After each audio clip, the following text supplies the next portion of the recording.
कभी सोचा है कि हमारे दिमाग में आया हुआ एक छोटा सा आइडिया हमारी स्क्रीन पर एक ऐप या गेम की शक्ल कैसे ले लेता है? ये कोई जादू नहीं है, ये एक भाषा है। और आज हम इंसानों और मशीनों के बीच की इसी सीक्रेट भाषा को समझने वाले हैं। तो चलिए सबसे बुनियादी सवाल से शुरू करते हैं। एक मशीन को जो सिर्फ बिजली के ऑन और ऑफ को समझती है, उसे ये कैसे बताएं कि उसे करना क्या है? सुनने में ये जितना आसान लगता है नहीं, क्योंकि हम और मशीनें दो बिल्कुल अलग अलग दुनिया में रहते हैं। देखिए, हमारे दिमाग में तो हिंदी इंग्लिश जैसी भाषाएं चलती हैं जिनमें इमोशंस होते हैं, कॉम्प्लेक्स आइडियाज होते हैं। लेकिन एक कंप्यूटर, वो तो सिर्फ एक ही चीज जानता है, ऑन या ऑफ, मतलब 1 या 0। और इन दो दुनियाओं के बीच एक बहुत बड़ी खाई है। तो हम बात कर रहे हैं दो बिल्कुल अलग दुनियाओं की। एक तरफ है इंसानी सोच और दूसरी तरफ है मशीन का लॉजिक। सवाल ये है कि हम इस खाई को पार कैसे करते हैं? इस मशीनी भाषा को कहते हैं बाइनरी। ये सिर्फ 2 नंबरों का खेल है, 0 और 1। पर क्यों? क्योंकि कंप्यूटर असल में बिजली से चलते हैं।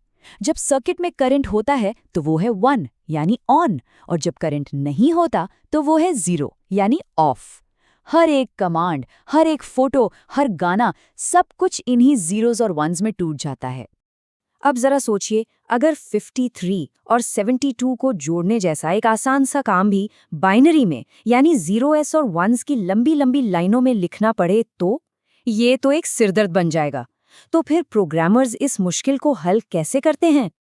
और यहीं पर कहानी में एक हीरो की एंट्री होती है। इसे कहते हैं हाई लेवल प्रोग्रामिंग लैंग्वेज, जैसे कि जावा। ये भाषाएं एक यूनिवर्सल ट्रांसलेटर की तरह काम करती हैं, जो हमारी दुनिया को मशीन की दुनिया से जोड़ती हैं। जावा जैसी भाषाएं हमारी बोलचाल की भाषा के काफी करीब होती हैं। इन्हें पढ़ना, लिखना और समझना बहुत ज्यादा आसान है। ये असल में हमारे आइडियाज और मशीन के बाइनरी कोड के बीच एक पुल का काम करती हैं। लेकिन ये जो ट्रांसलेशन है, ये अपने आप नहीं होता। इसके लिए एक जादूगर की जरूरत होती है, और उस जादूगर का नाम है कंपाइलर। ये एक स्पेशल प्रोग्राम है जो हमारे लिखे जावा कोड को पढ़ता है और उसे मशीन की 0 और 1 वाली भाषा में बदल देता है। यही असली मैजिक ट्रिक है। ठीक है, तो अब हमारे पास एक भाषा है और एक ट्रांसलेटर भी। लेकिन प्रोग्राम लिखना सिर्फ शब्द लिखना नहीं होता। ये कुछ एक शेफ की तरह सोचने जैसा है, जो एक बढ़िया डिश बनाने के लिए एक रेसिपी तैयार करता है। मैगी बनाने के बारे में सोचते हैं। हम स्टेप बाय स्टेप काम करते हैं, है ना? पहले सारा सामान इकट्ठा करो, फिर पानी उबालो, नूडल्स डालो, चेक करो कि वो पके हैं या नहीं, और फिर सर्व कर दो। ये एक लॉजिकल कदम दर कदम प्रोसेस है। कंप्यूटर साइंस की दुनिया में इसी स्टेप बाय स्टेप रेसिपी का एक फैंसी नाम है एल्गोरिथम। ये कोई डरावना शब्द नहीं है, ये बस किसी काम को करने का एक साफ सुथरा प्लान है। अब देखिए, ये एक प्रोग्रामिंग टास्क पर कैसे लागू होता है। मान लीजिए 2 नंबर जोड़ने हैं, तो पहला नंबर लो, दूसरा नंबर लो, दोनों का टोटल निकालो और फिर रिजल्ट दिखा दो। बिल्कुल मैगी की रेसिपी जैसा ही है ना? तो चलिए अब थ्योरी को एक्शन में बदलते हैं और देखते हैं अपना पहला कोड।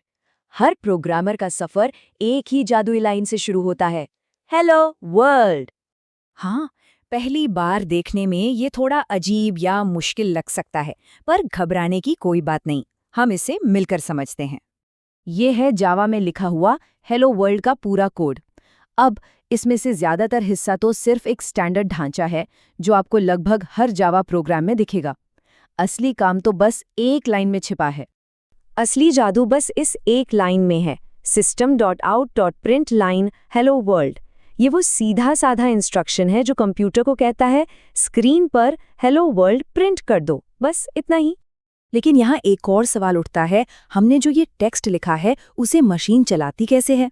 अब जो होने वाला है वो कोड के पीछे का असली सीक्रेट है। चलिए सफर को देखते हैं। तो ये प्रोसेस कुछ आसान स्टेप्स में होता है। सबसे पहले जो कोड हम लिखते हैं उसे कहते हैं सोर्स कोड। फिर हमारा जादूगर यानी कंपाइलर इस कोड को एक बीच की भाषा में बदलता है, जिसे बाइट कोड कहते हैं। और आखिर में जावा वर्चुअल मशीन यानी JVM इस बाइट कोड को लेकर असल मशीन पर चला देती है। ये जेवीएम ही जावा का असली सुपर पावर है। इसे एक मैजिक बॉक्स की तरह समझिए जो किसी भी डिवाइस पर फिट हो जाता है, चाहे वो लैपटॉप हो, फोन हो या स्मार्ट टीवी। इसी वजह से एक बार लिखा गया जावा कोड कहीं भी चल सकता है। तो इस पूरे सफर के बाद सोर्स कोड से कंपाइलर और फिर जेवीएम तक आखिर में हमें स्क्रीन पर क्या मिलता है? ये स्क्रीन पर दो आसान से शब्द, पर ये सिर्फ टेक्स्ट नहीं है। ये इस बात का सबूत है कि हमने अपने दिमाग के एक आइडिया को एक मशीन के एक्शन में बदल दिया है।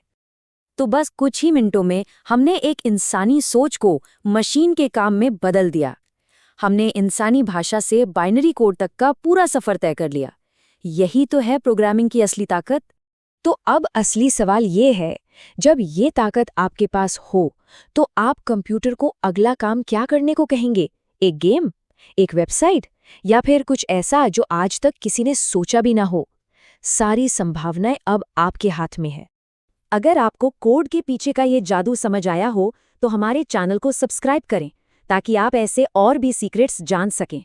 कमेंट्स में बताइए कि आप कंप्यूटर से अगला कौन सा काम करवाना चाहेंगे। देखने के लिए शुक्रिया और सीखते रहिए।